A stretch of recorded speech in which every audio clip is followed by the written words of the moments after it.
good people don't smoke marijuana. I've known Larry for a long time. Quiet, numbskulls, I'm broadcasting. This is the Medical Marijuana Radio Show with Larry Love. Our love. I got something here for you and me. Oh yeah, it's the medical marijuana. Whoa, whoa. I got something here for you and me. Oh yeah, it's the medical marijuana. Whoa, whoa, whoa. Hello everybody, welcome to another edition of Medical Marijuana Radio. This week we have a really cool interview with a young lady named Dallas Davenport. She is a cannabis scientist with a degree in chemistry, and we had a great conversation which we'll show you in just a couple of minutes. But first, as always, every Friday and Saturday nights, check out my show on Clubhouse, Late Night with Larawana, at 10 p.m. Mountain, 9 p.m. West Coast, and midnight on the East Coast. So right now, without any further wait, here is Dallas Davenport. This is the Medical Marijuana Radio Show with Larry Love. Our love. And today we're talking to Dallas Davenport. Dallas is a cannabis scientist and has a degree in chemistry. Welcome to Medical Marijuana Radio. Thank you. Appreciate the opportunity to be on the show and talk about cannabis. My pleasure. Well, so what brought you to cannabis? Tell me about that. Well, so many different things. I was always kind of around it growing up. It's just, living in California, it's always just been around, right? But I really was brought into the industry when I went to Humboldt State University and was studying chemistry. So Humboldt County is like the mecca of cannabis culture, I like to call it. It is, the Emerald Triangle. Some of the greatest cannabis from the world comes from Humboldt County. So it was pretty awesome to be able to be a part of that and, experience it from many different angles. Like I got to see the industry in a lot of different forms, good and bad, I guess you could say. There's a lot of crazy stuff that goes on up there at the black market, but it was a really special time for me, and it was kind of where I was able to marry my passion for science and cannabis, or at least where it sparked the interest. And I eventually kind of moved down to Southern California, and when my professional career ended up starting a cannabis testing laboratory called CertCan Labs. And I was working with them for a couple of years, and then during the pandemic, unfortunately, we had to pivot towards product development, but it ended up being a blessing in disguise, actually.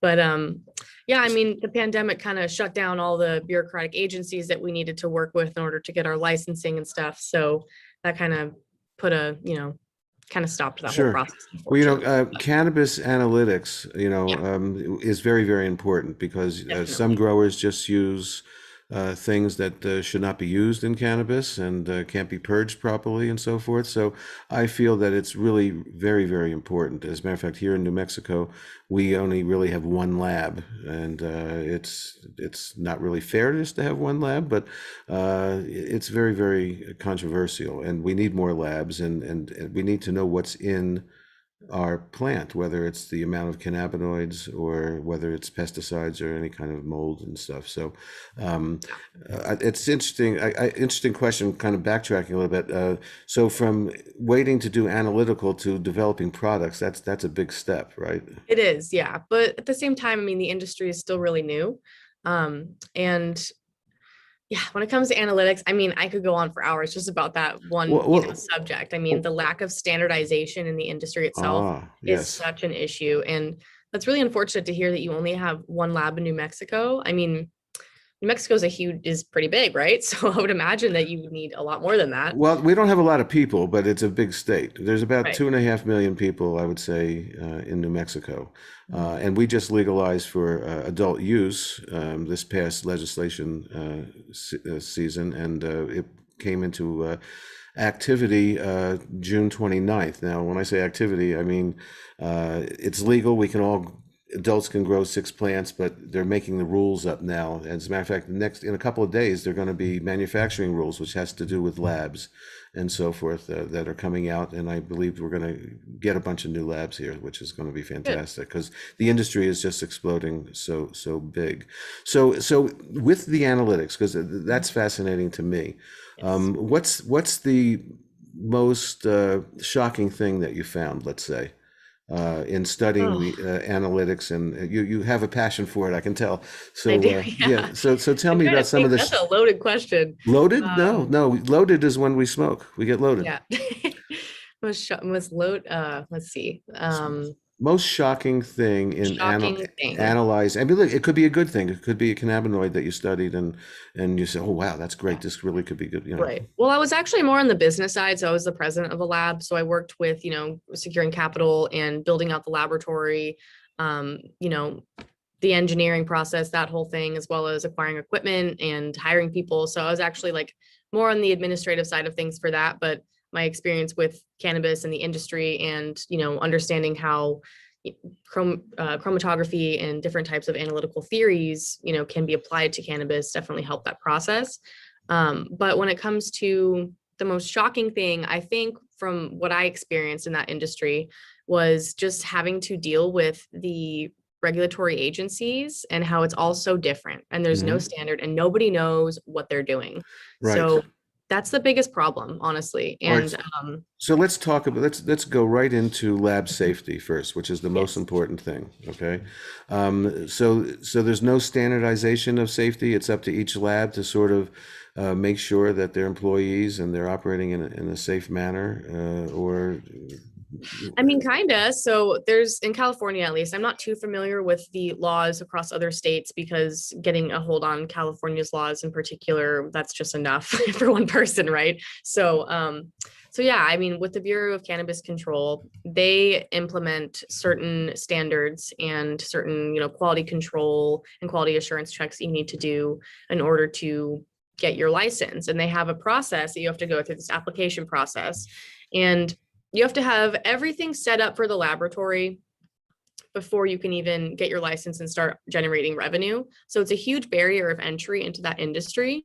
And if it's anything like that in New Mexico, that would explain why there aren't very many laboratories out there, because it's very difficult to acquire all this really expensive instrumentation while also paying for all your overhead, developing Mhm. SOPs, dealing with something that's federally illegal, and then also having to work with an agency to try and meet their specific standards, which are constantly changing. So it's just very difficult. It's a very difficult thing. And then like for us during the pandemic, that was really, it was Sure. impossible to So, finish. But so have you dealt with state authorities, so to speak, in trying to get compliance and so yeah, forth? See, that's the problem. I mean, our state authority, they're not authorities on cannabis, but they're governmental authorities, that's for sure. But um, there were two accidents at the same dispensary, who had a lab to make extractions. The same dispensary had two oh no. accidents. And of course, my friend was part of the first one. And the second one happened like 6 years later. Finally, they took the license away from them. Okay, Was it like a so multi-use license or something? So they well, could it was vertically integrated, okay, oh, wow. but they also were allowed to make extractions, and anyway, that's a long story for another day. But my point is that because the industry is so young, there's lots of mistakes being made, and some of them are because of a lack of regulation and a lack of knowledge of the people that are making the regulations. Yeah. So where do you see the analytics today? Okay, in 2021, is it getting better? Are the authorities who are making the rules for compliance, are they learning more about it and able to come up with good operating procedures for the labs? Well, of course. I mean, there's brilliant minds in this industry, and I'm not trying to say harsh things about any kind of agency in particular. I mean, I'm sure they're doing their best with all the resources that they have and with the scientific knowledge that we have right now. But just the lack of standardization and the lack of experience in the industry in general is creating hurdles when trying to initiate standards throughout the industry, right?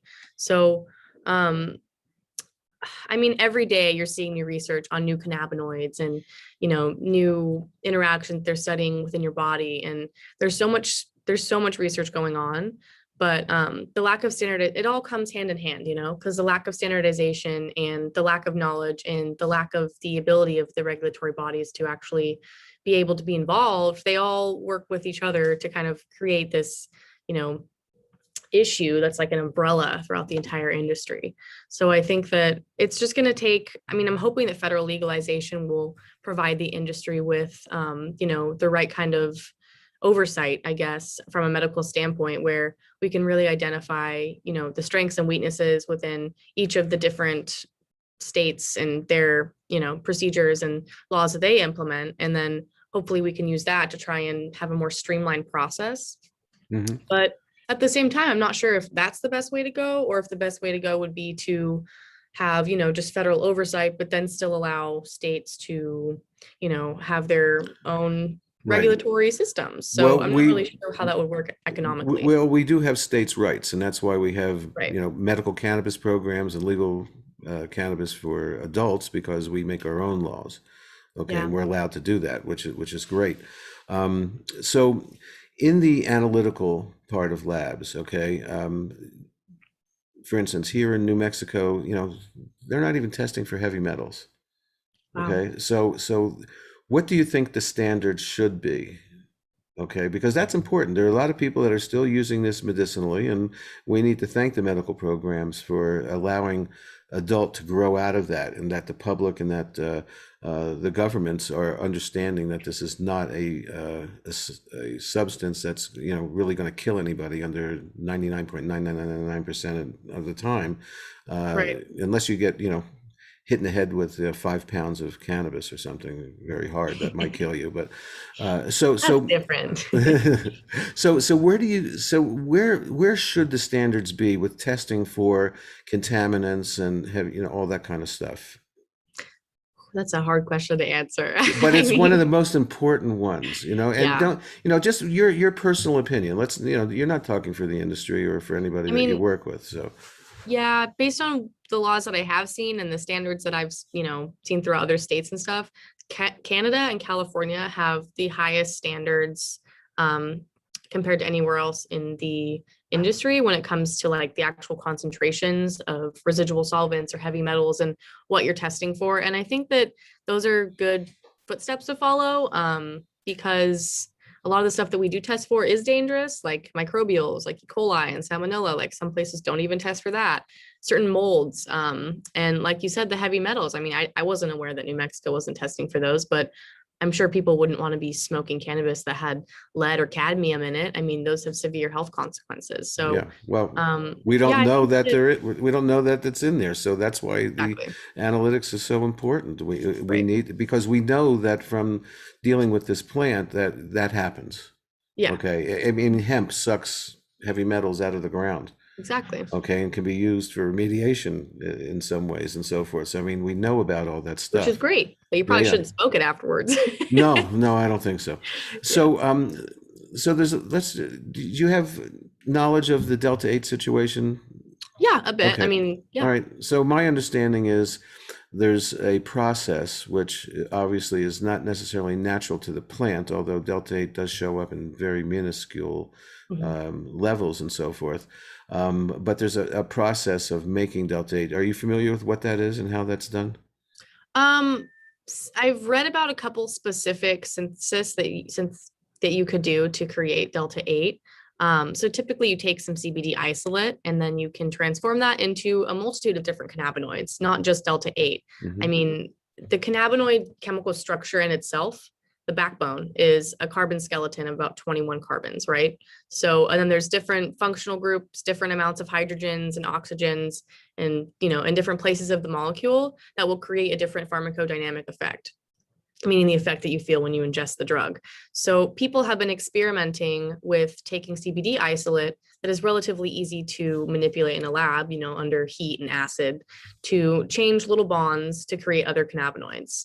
So you can create Delta 8 like relatively easy from CBD. I've never personally done it, but from what I understand, You pretty much just kind of heat it up and treat it with acid. And obviously there's more steps to it than that. And I don't know like specific synthesis of that, but yeah. When you say That works. acid, what kind of acid are we talking about? The acid. I mean, it could be sulfuric acid, it could be hydrochloric. It just depends on whatever, like any kind of, you know, strong acid. Right. So is there a way after that's used to create the molecule delta 8 to purge out any leftover acids? I mean, Yeah, definitely. I think that's So, probably the problem that we're having right now. There's a lot of dirty delta 8 out there because people are just cashing in on this moment of no regulation Right. of it, and especially in states where THC is not legal. That's where this is really happening. yeah.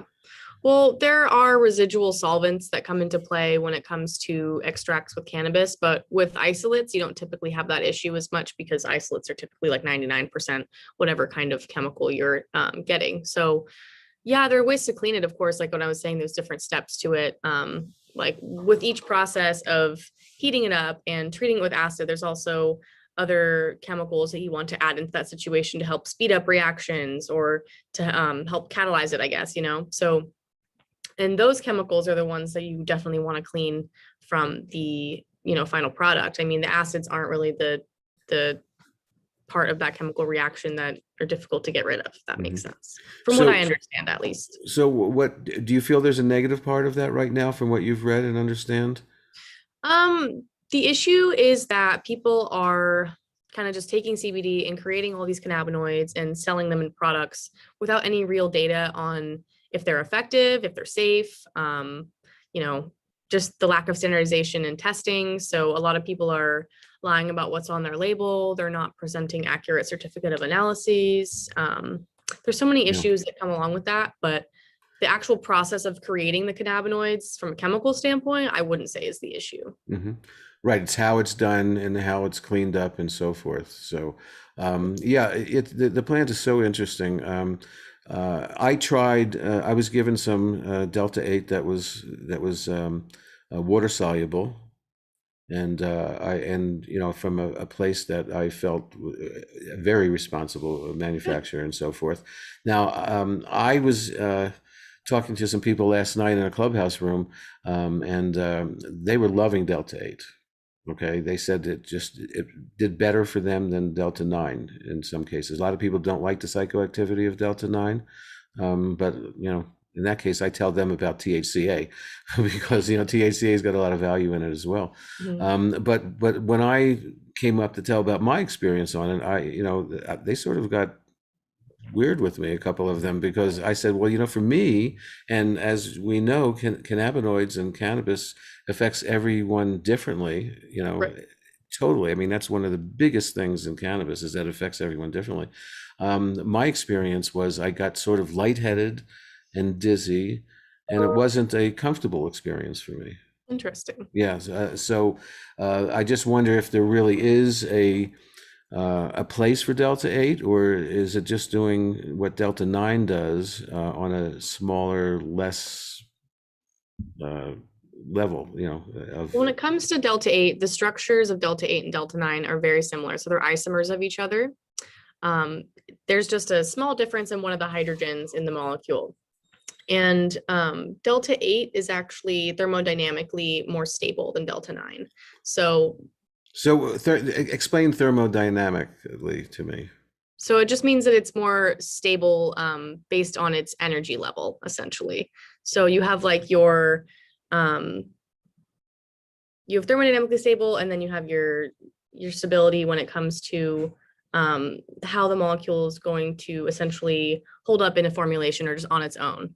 So delta 8 is actually more stable than delta 9. So that's why you don't really find delta 8 in the plant, because it's too stable. So delta 9 is actually more able to be transformed into different cannabinoids, and it's just part of that process, you know?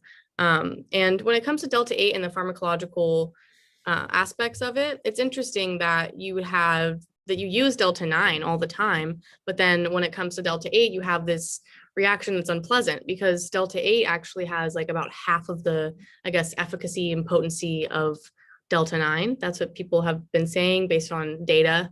But it's still so new, and Mhm. we don't really have clinical trials or anything on Delta Right. 8 yet. Well, So, that differences in your endocannabinoid system and how you respond to the drugs and your different types of enzymes that break down it inside your body. I mean, those will obviously make a difference in how it's going to feel. Well, I think now because Delta 8 is so popular, maybe there'll be some, quick analysis of it, some studies, some trials to make sure that it's okay for people to ingest. And, I even hear unscrupulous people spraying Delta 8 on hemp to smoke. Okay, so we need to find out whether that's okay. There's Delta 8 gummies and so forth out there. So there's just people right now taking advantage of the situation, and hopefully no one gets sick.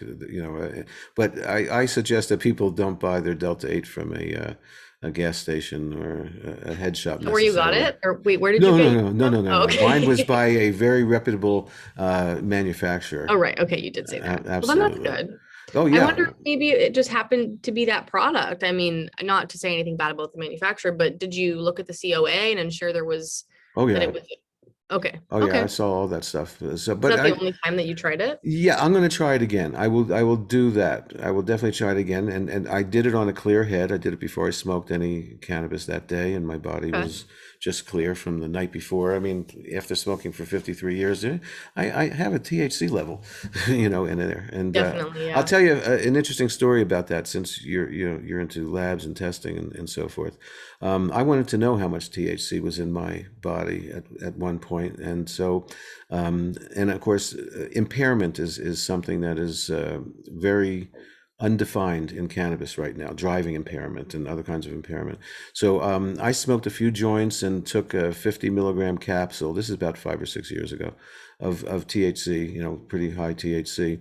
And then, 12, 13 hours later, I drove to the lab, the blood lab, and had my blood taken, and they sent it out.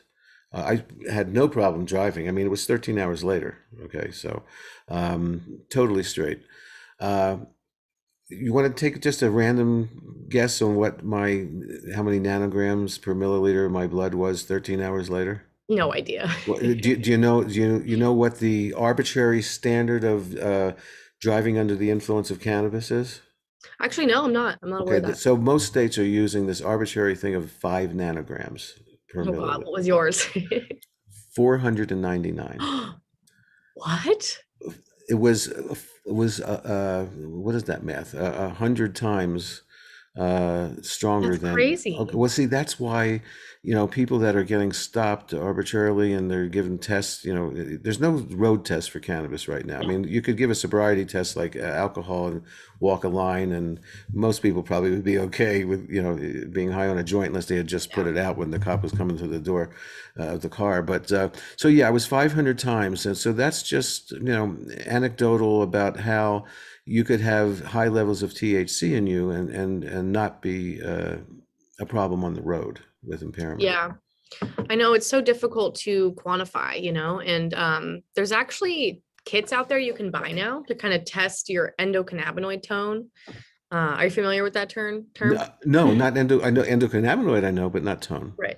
So your endocannabinoid system is comprised of endocannabinoids like anandamide and 2-AG, which I'm sure you've heard of. Yes. The cannabinoid receptors such as CB1 and CB2, which are G protein receptors, and then also metabolic enzymes that help break them down. So you have like fatty acid amide hydrolase and monoacylglycerol lipase, MAGL.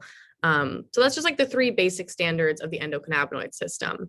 But in reality, there's also the endocannabinoid dome, which is a new term as well. And it's kind of like the expanded endocannabinoid system. And this includes receptors ranging from your serotonin receptors to ion channels throughout your skin that interact with physical and chemical stimuli, as well as, receptor, even the CB1 and CB2 receptors that are just on different parts that they didn't realize before, like your skin. That's what I talked about today in Clubhouse.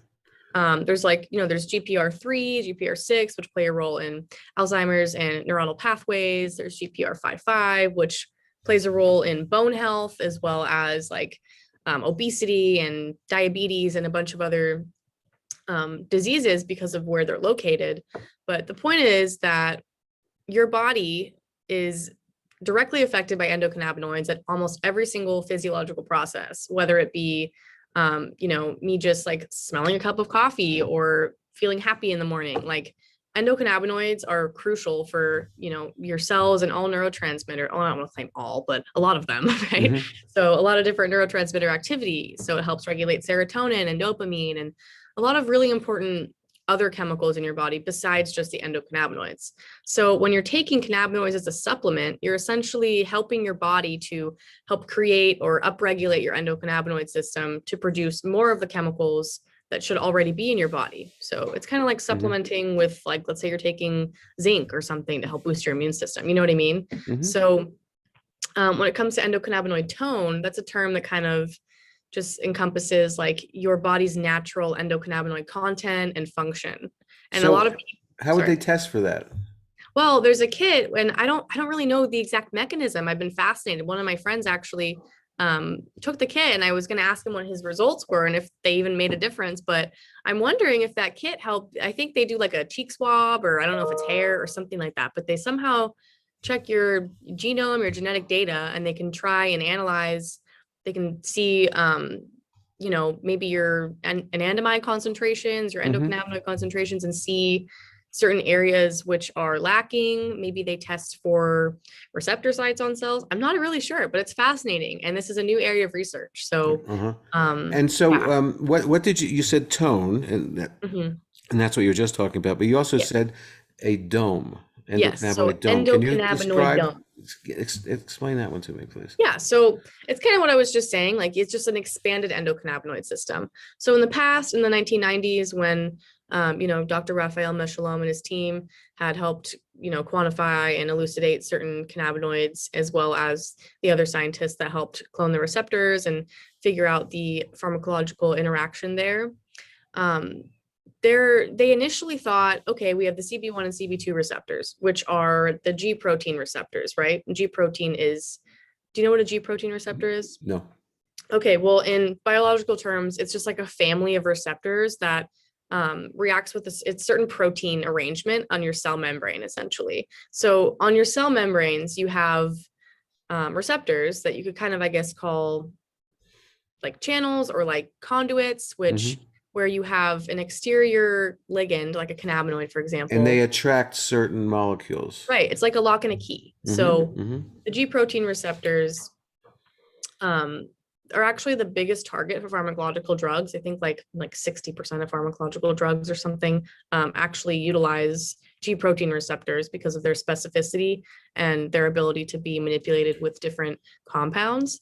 I could be wrong on that number, but they're definitely targeted in pharmacy. Okay, I'm not going to So hold you to that number. okay. But yeah, so the CB1 and CB2 receptors, these are actually G protein receptors.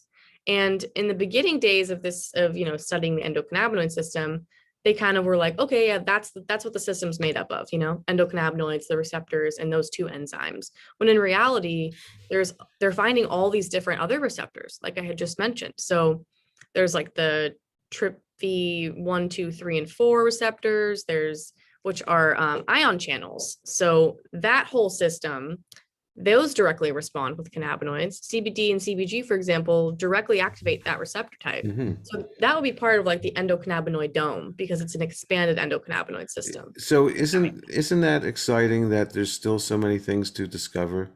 scientifically about the structure of the molecules in this plant that has so much to Yep. give? And I think part of the stigma over the last 100 years has been this plant does give so much and does help so much different, so many different afflictions and that people have, that people go, come on, man, you're burning your brain cells. And of course, we found out that they actually cause neurogenesis and Yeah. can rebuild brain cells. So, Yeah. we've been under, just this mystique and stigma for so long.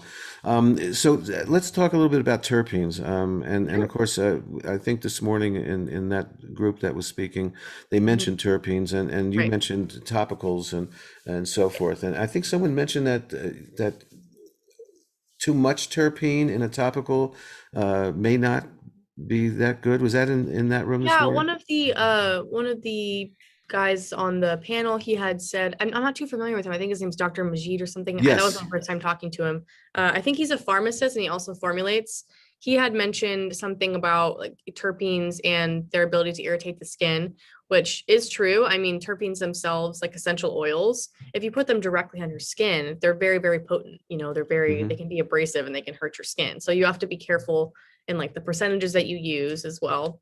They're also highly like, they can irritate people, and a lot of people are allergic to some of these terpenes. So like limonene and linalool are two terpenes that are common irritants in a lot of different soaps and fragrances and stuff. Yeah. So, but they do have a place in cannabis medicinally, and there's benefits to those as well. yeah, they do. I mean, there hasn't really actually been any like data yet exactly on the interaction between those terpenes and our physical bodies. Like we haven't been able to quantify that.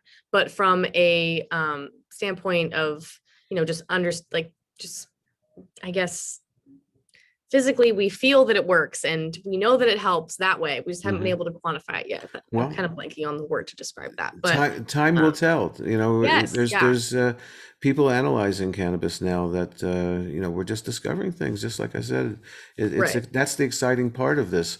So let's talk about, you know, the skin and absorbing cannabis into the skin. What do you think the best vessel to get it into our system is topically? Well, it depends on the skin. One thing I want to mention about cannabinoid, I want terpenes though, really quickly before we move on. Beta caryophyllene is a terpene that's commonly found in like rosemary, black pepper, and a few other herbs and spices. I think cloves and some other stuff. That actually is a agonist at your CB2 receptor. So that is the one terpene that has been, you know, identified as a target for those receptor types. Okay, so an agonist means sort of an attraction.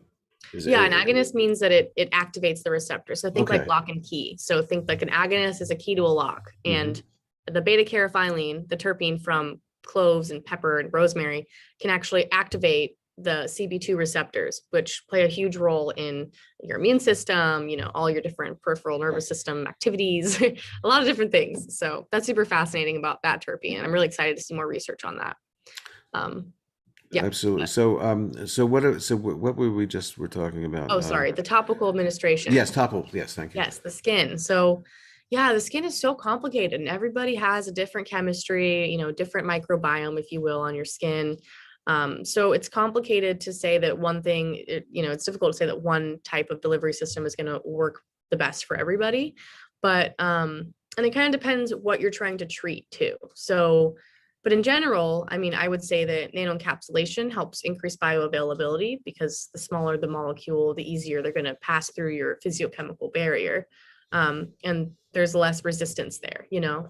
But in general, a couple people had mentioned in the room, I think Dr. Majid had actually mentioned that nanoencapsulation hasn't been proved to be beneficial for the delivery of lipids like cannabinoids or fatty substances onto your skin. But there has been some data on that, I'm pretty sure. So I want to talk to him about that and see where his resistance is with nanoencapsulation for formulas, because it's all over the place. You know, it's a huge part of formulation. And from personal experience, it's been very beneficial in our formulas as well, for both water-based and for oil-based formulations. All right. So the company that you're working for is formulating what type of products?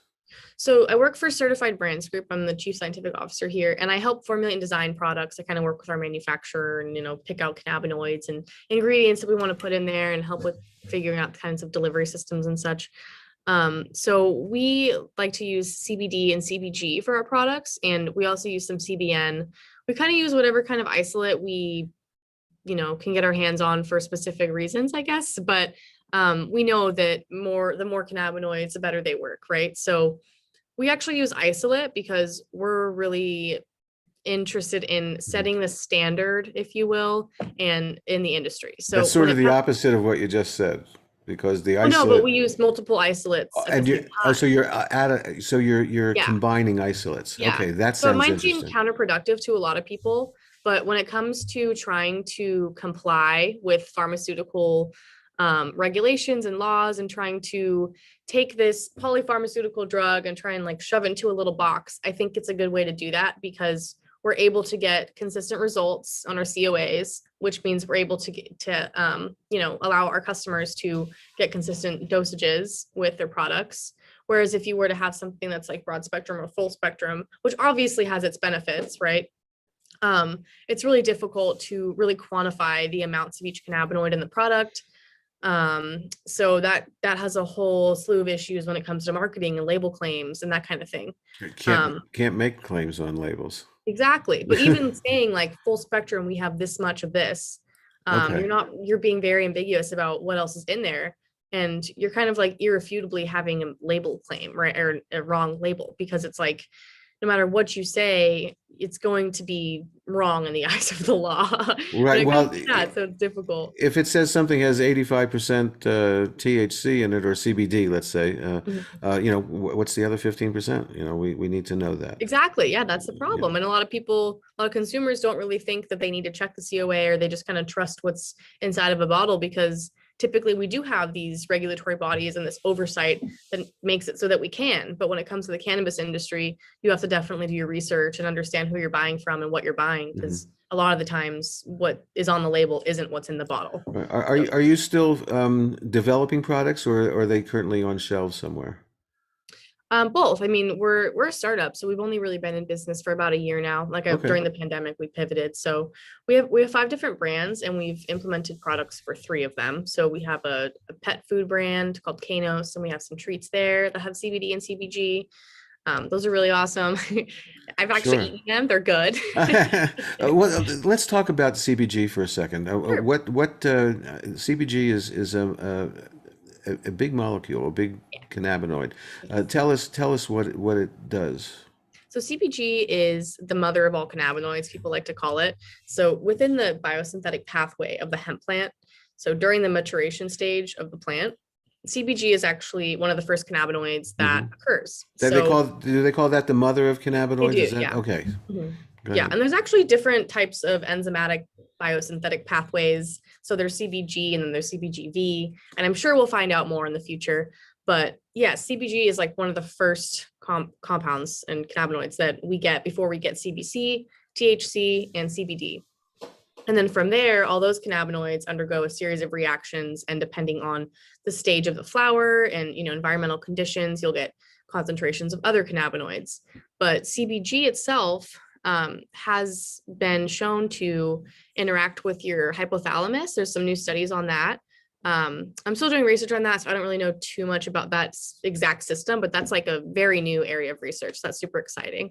But when it comes to your CB1 receptors and your CB2 receptors, as well as your TRPV1 receptors, which I mentioned earlier, CBG has proven to interact with those a little bit differently than CBD too. So CBG actually is a partial agonist at CB1 and CB2. Same with delta 9 THC. So delta 9 is actually a partial agonist at these sites. Obviously CBG, if you've ever used it, it does not make you high like THC does, because the chemical structure and the binding affinity of the molecule to your body is still pretty different than delta 9. But yeah, it definitely has pharmacological applications and it's still under review, but we're seeing a lot of promising research. Where do you see that CBG right now? How would that affect someone? Does it help with sleep, or does it help with? Well, the thing about CBG is, and all cannabinoids, is that they all kind of have similar actions where they're antibacterial, anti-inflammatory. They have like these general kinds of actions, but then depending on the specific action of cannabinoids at a specific site will in turn cause a certain reaction. So when it comes to saying that one cannabinoid does a specific thing over another, I wouldn't be able to confidently tell you like, oh, this is what CBG does itself. But I can tell you that from research that I've read up to date, that CBG has much stronger antibacterial properties when compared to CBD. So it's under investigation to be used as an antibiotic. And the partial agonism at CB1 is different than CBD. CBD is not an agonist at CB1 at all. So CBD is actually an antagonist at CB1. And an antagonist means that it blocks the receptor. So this is why CBD in no physical way can possibly make you high. They will actually block that action from ever happening. So CBD is different from CBD in that way, but yeah, I mean, it's hard to give you just one answer about that because there's so many different receptors that it interacts with. So yeah, Right. All right. So we skip around a lot because my questions sort of take it's us on okay. a tangent.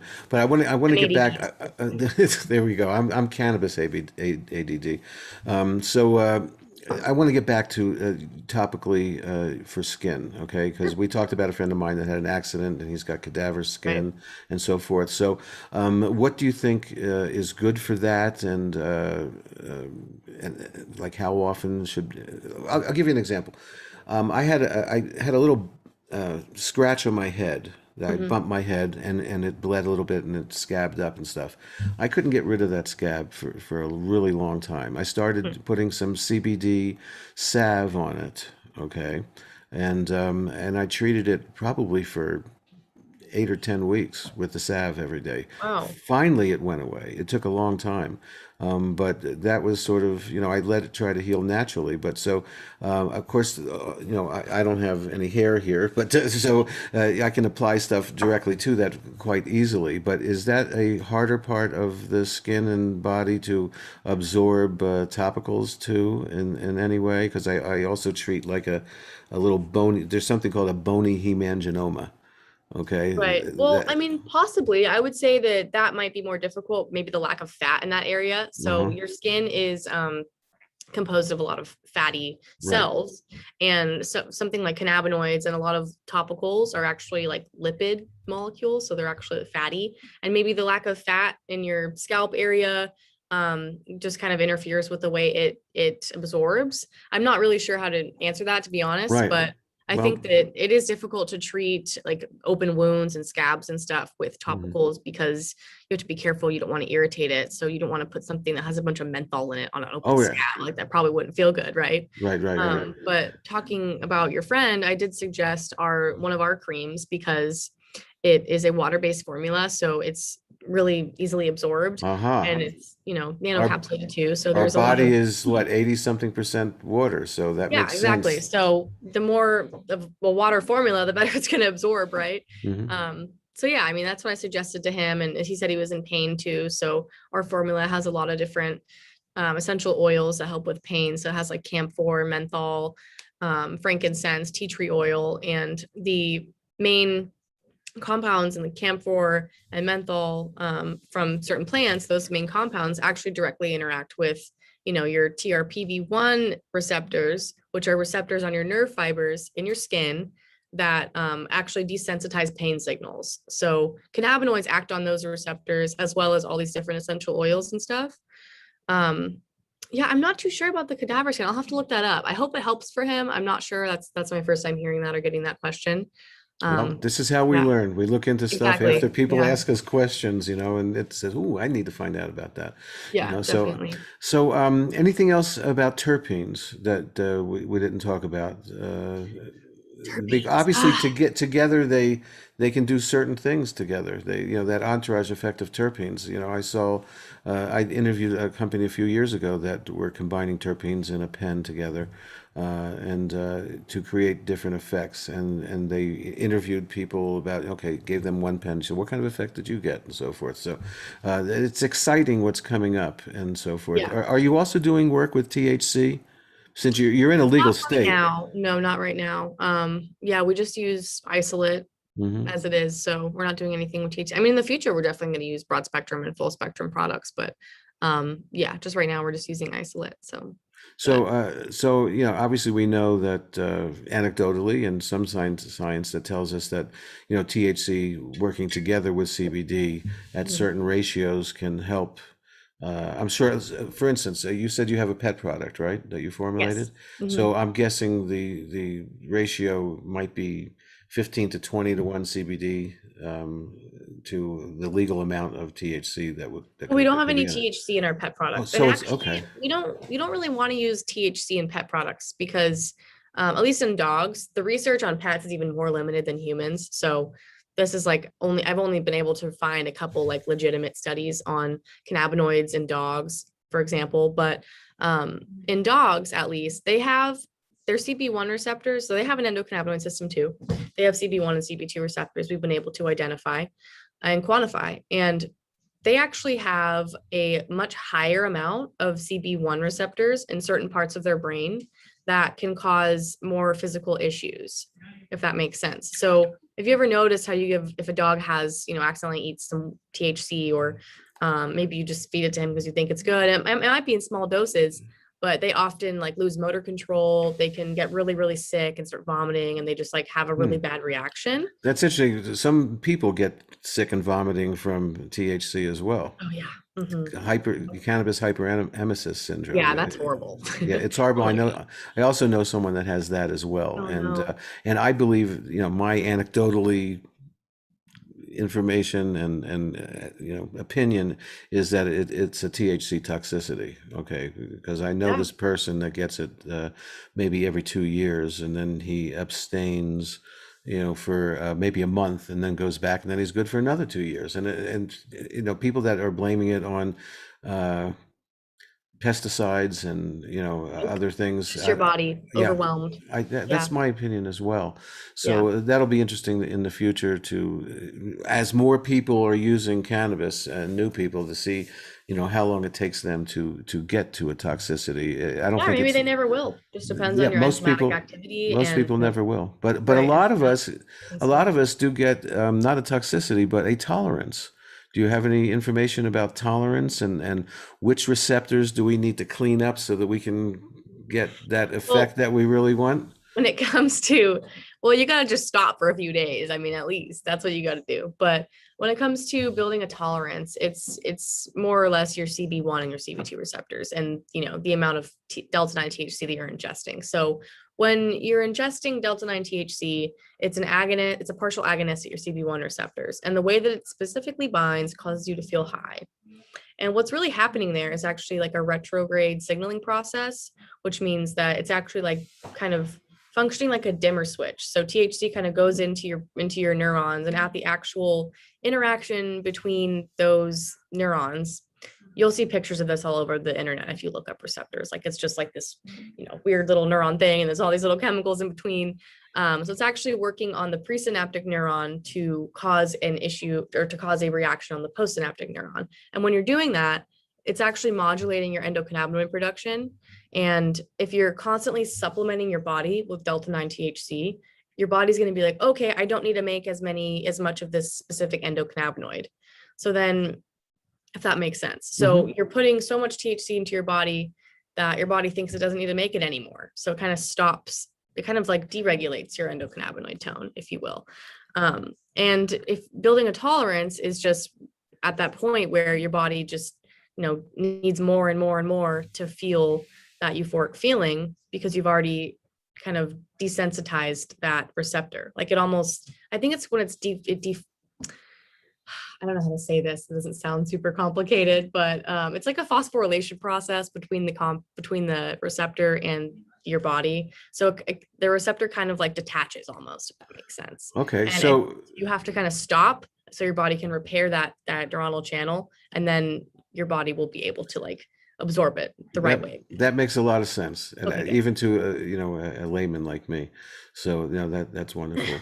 What else would you like to touch on? We have about 10 minutes or 7 or 8 minutes left, and we can I go. feel like there was something else that we were talking about, and then we skipped over it. that I Yeah. mentioned. So we mentioned tolerance breaks, and there's something just came to mind for me.